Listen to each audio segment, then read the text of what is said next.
Previously on The Millionaire in Disguise.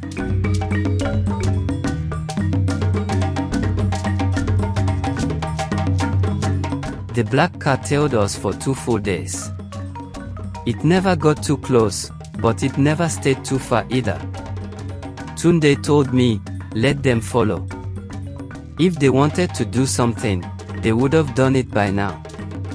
But I wasn't so calm.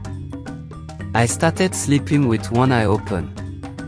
I checked every rearview mirror, every shadow, every alley.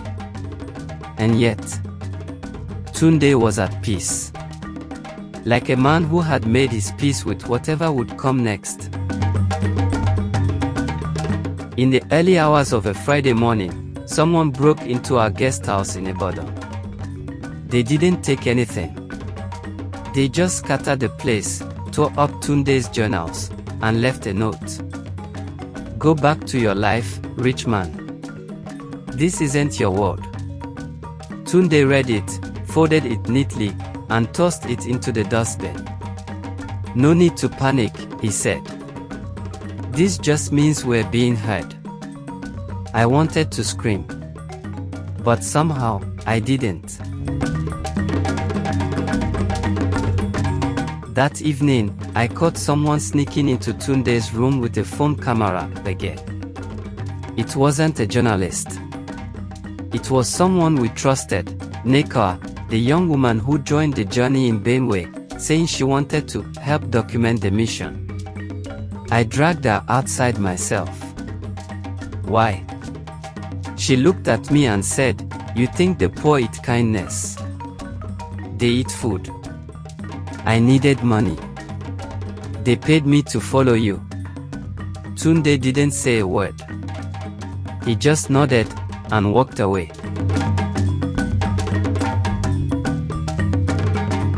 In Warri, we visited a small government hospital.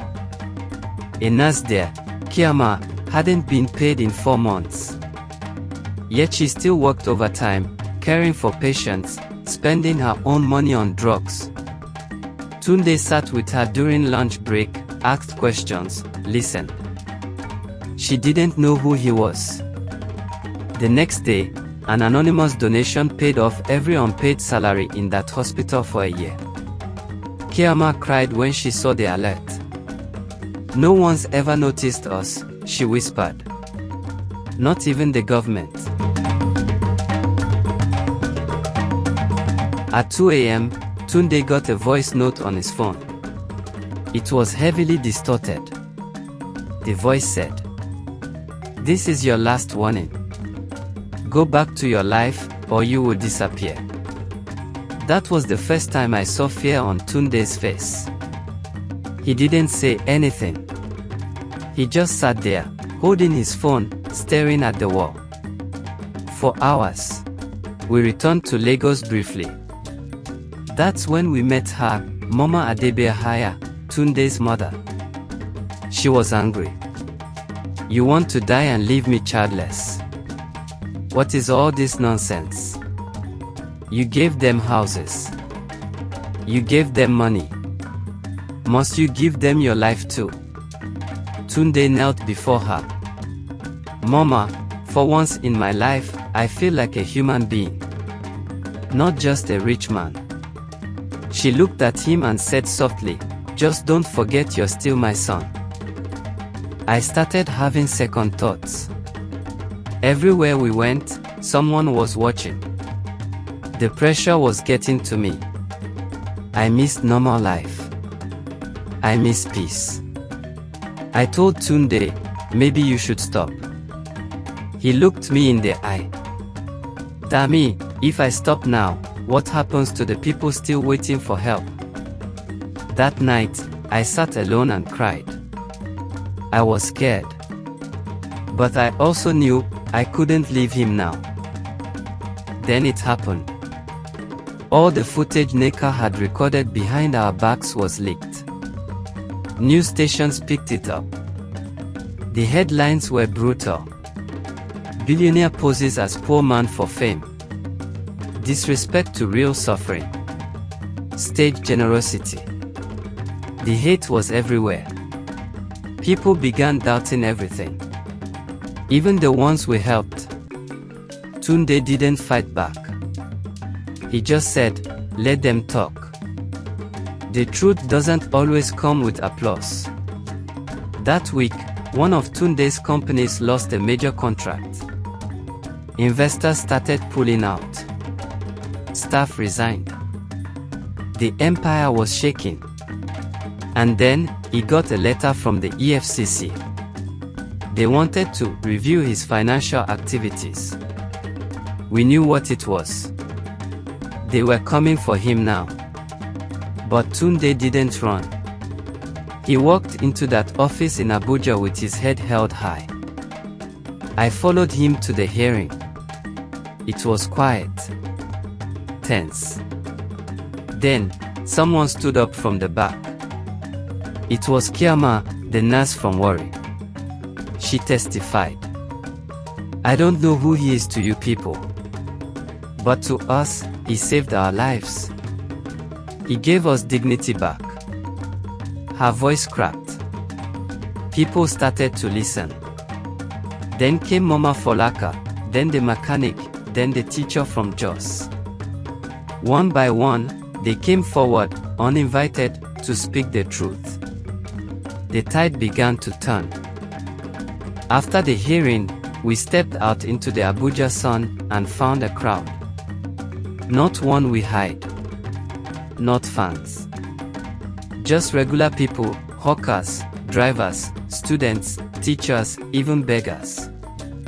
They weren't shouting. They were just there. Holding signs. Thank you, Mr. Nobody. Real wealth is kindness. We remember. Tunde looked at me, and for the first time in weeks, he smiled.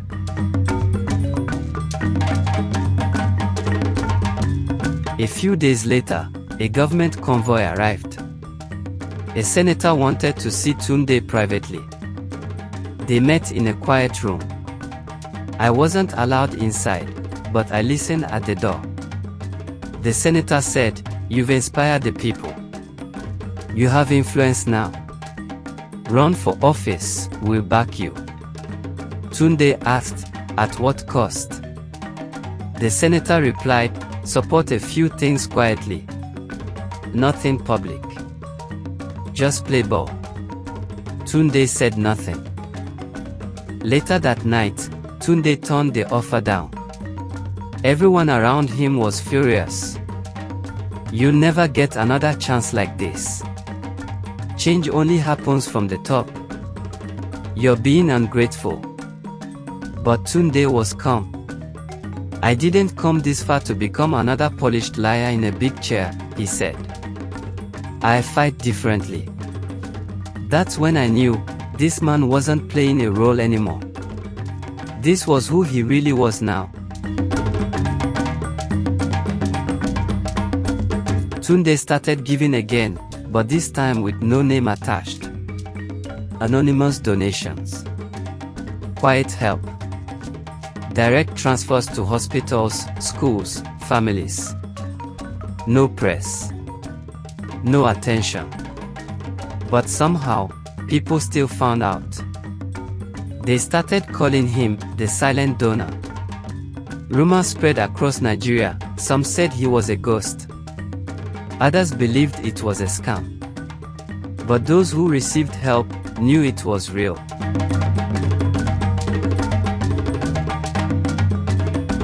Then something unexpected happened. A journalist turned her focus on me. She wanted to tell my story, how I followed a man into the unknown, how I documented the journey. I said no at first. I wasn't the story.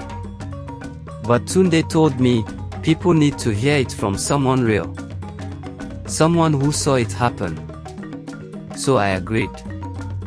The video interview hit 2 million views in 1 week. In a small village in Kwara State, we built a new school. It wasn't flashy. Just 6 classrooms, a library, and solar panels. On opening day, a young girl came up to Tunde and said, Now I don't have to walk 3 hours to read." She hugged him tight. He froze. Then he knelt beside her and whispered, "Don't stop dreaming." That clip went viral.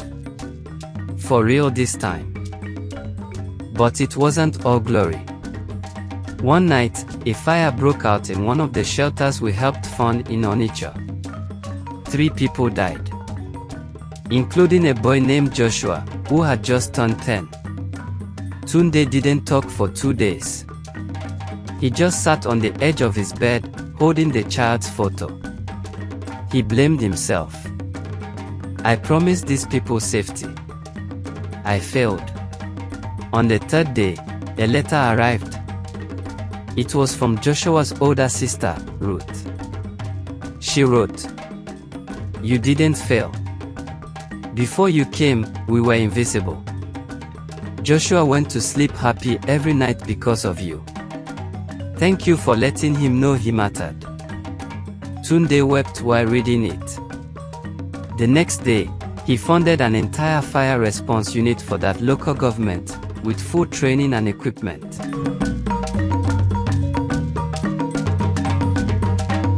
Someone finally connected the dots. A leaked document from one of Tunde's silent donations exposed his full name and confirmed that the silent donor was really the billionaire everyone thought had disappeared. The news exploded. TV stations called him a national mystery. Some tried to drag him again. Others praised him. But he didn't hide this time.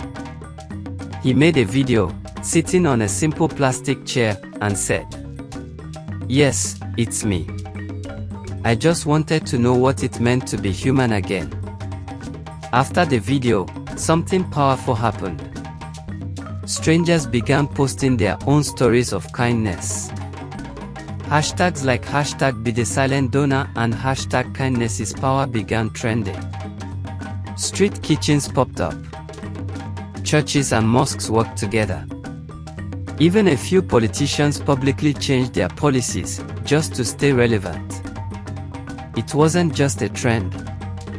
It was a quiet revolution.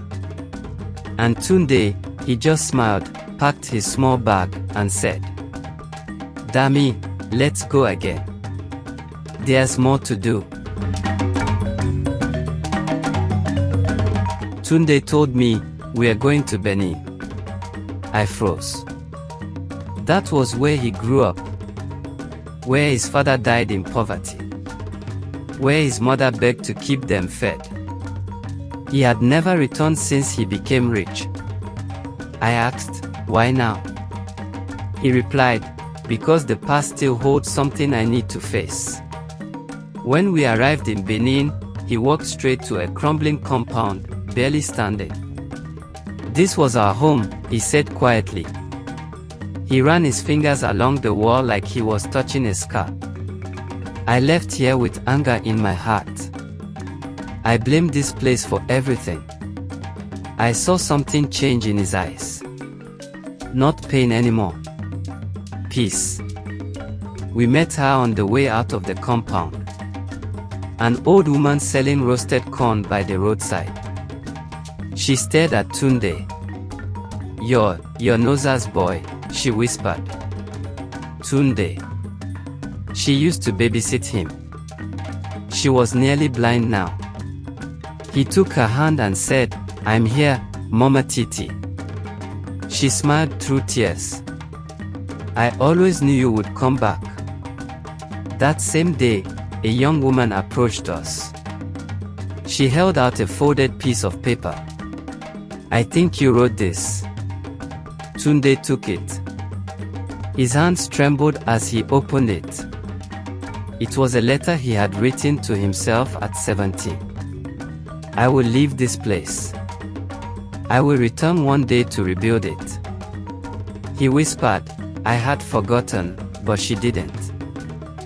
That night, while we were asleep, someone leaked our exact location. By morning, the front of the house was crowded with journalists, politicians, and investors who came with fake smiles and bigger plans. They weren't here for help. They wanted photo ops, endorsements, control. Tunde looked heartbroken. We came here to build, not to be used. For the first time, I snapped. I yelled at them. You didn't care when we were sleeping in slums. Now you care because you smell money. They tried to spin it, say I was unstable. But the people of Benin had seen enough. They stood with us. The crowd pushed the media men back, shouting, "Leave him alone. Let him finish what he started." Later that week, we visited a local clinic we had helped rebuild. There, we met a woman on her deathbed. She called Tunde by name. "How did you know me?" he asked. She smiled faintly. "Your father helped my family during the famine in '95. We never forgot. When you came, I knew it was the seed growing back." Before she passed, she whispered, "Don't stop. Don't shrink." We returned to Abuja one last time. Tunde gathered a few trusted people. Myself, the accountant, a few honest builders, teachers, and medics. Then he said something that shook us all. "I'm giving it all away. All his shares, his properties, his investments." He created a trust, fully independent, to continue building schools, clinics, and homes. He would no longer control it. "I just want to live." After the handover, I couldn't find Tunde for 3 days. I finally saw him again in Kano. Dressed in simple kaftan, sandals, riding a bicycle, helping build boreholes in the villages. No guards.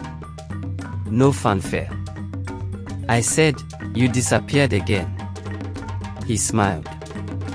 "No, damn it. I finally showed up." He left me a note. "Damn it, tell them. Show them the power of one kind act. Keep the fire burning." So I started writing this story, this journey. I wrote it not to praise him, but to remind us all that wealth isn't in naira or dollars. It's in how deeply we care, how bravely we give, and how simply we live.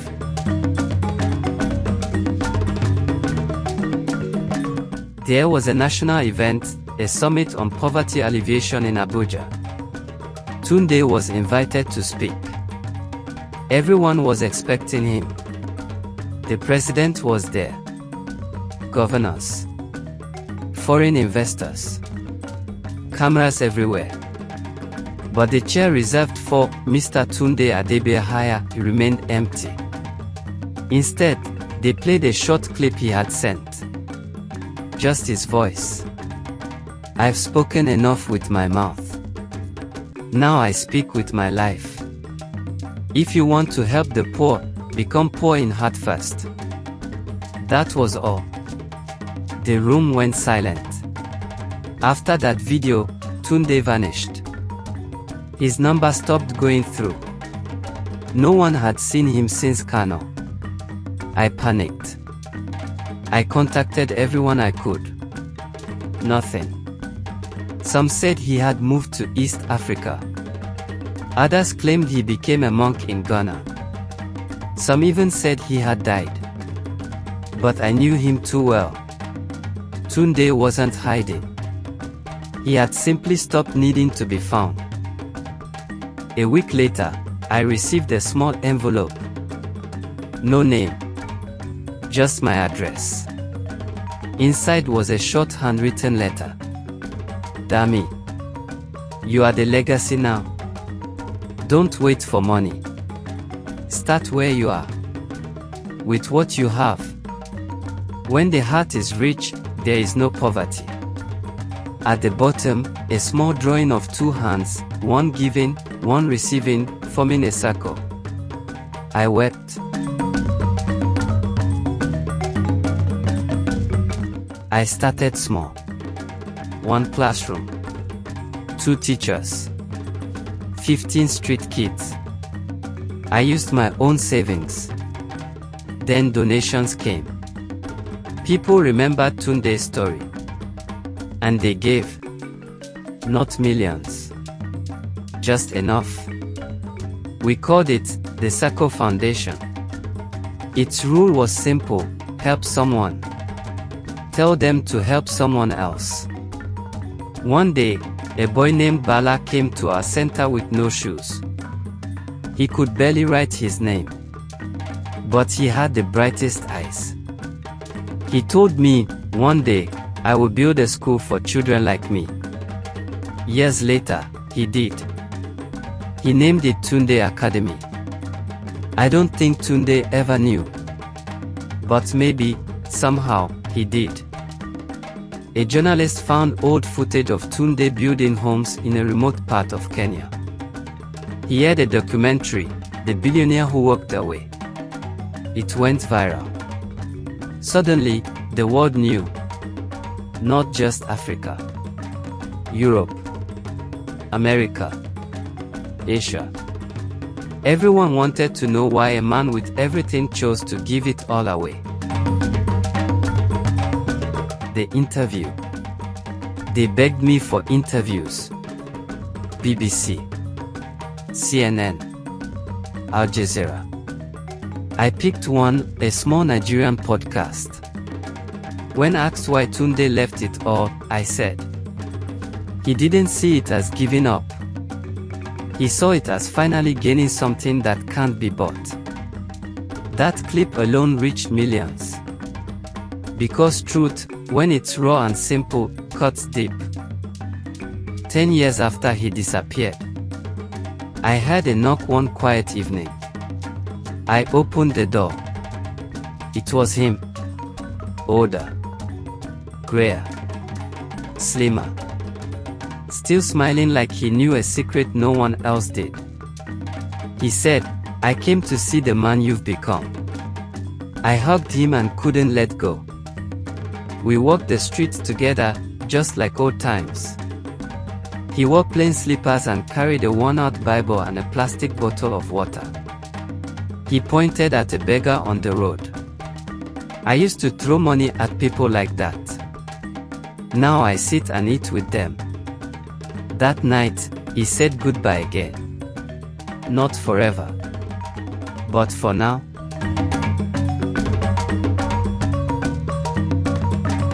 You're probably wondering what happened to Tunde again. Truth is, I don't know where he is today. But I do know this. He's out there. Somewhere. Still giving.